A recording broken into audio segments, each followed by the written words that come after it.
I hope that we can agree that mentoring is not practiced by everybody on board ships. But why do we think that is? What are the barriers that are preventing us seafarers from engaging with each other? In this film, we explore the barrier of language.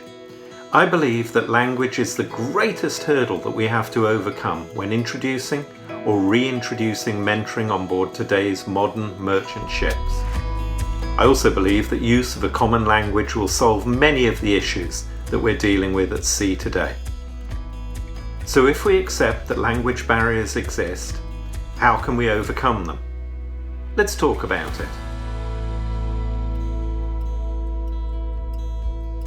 Absolutely. If we don't speak the same language, it's meaningless. At the moment, we have up to 80 different nationalities on the ship that I'm on. There needs to be an understanding between the people involved. They need to be able to speak or understand the same language. And I do know that now sometimes that can be a problem.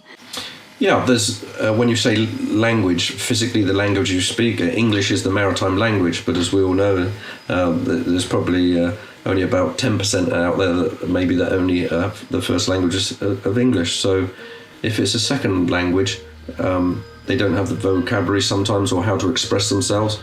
So when you're mentoring, there's always ways around that. I absolutely think that if you're on a ship with different languages, and if you, wherever it is, not just emergency situations, but in the mess room, if there's a group of people speaking, I don't know, Hindi or a different language, and another person walks in, then the language should be switched. Otherwise, that person that does not understand their language is sitting there thinking, whoa, I don't feel part of this crew, and what are they talking about?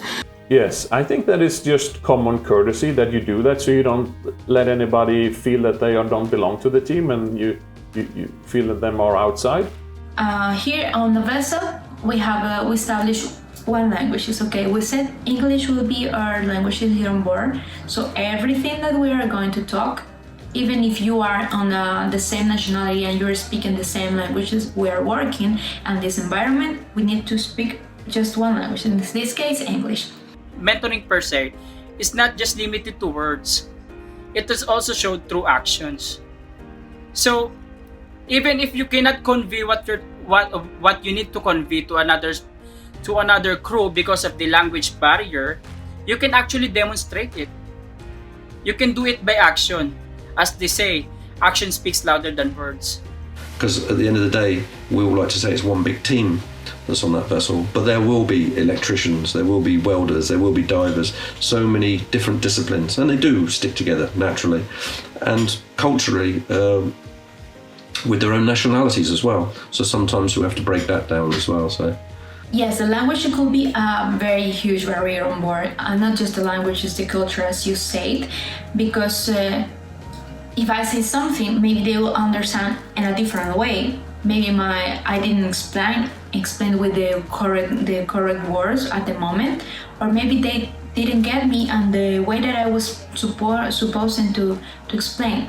Where you are dealing with different crew from different parts of the world, where where there's something which you can't say in their culture, which is offensive, where in your culture is totally normal. Things like that. We had a cadet, and based on his family, school or whatever, I was a sort of god who descended from Mount Olympus to be on board the ship. So it was quite difficult to get a to and from discussion going. I thought, okay, how am I gonna deal with this? Because he's just waiting for me to do something. In the end, I said to him, okay, if you just keep nodding to me when I say something, if you're not yes all the time, I know you're not listening. And that took him 24 hours, 36 hours of being totally confused. The moment he was through that, it was fine, because then he found this little place that he didn't have to be scared of me or reverential to me or whatever. the only way that you actually know that's going into the mechanics and the dynamics of every day of these evolutions is to be able to be interactive with everyone, and I mean everyone. So the best way to do that is to break down all those barriers and say, yeah, come and talk to me.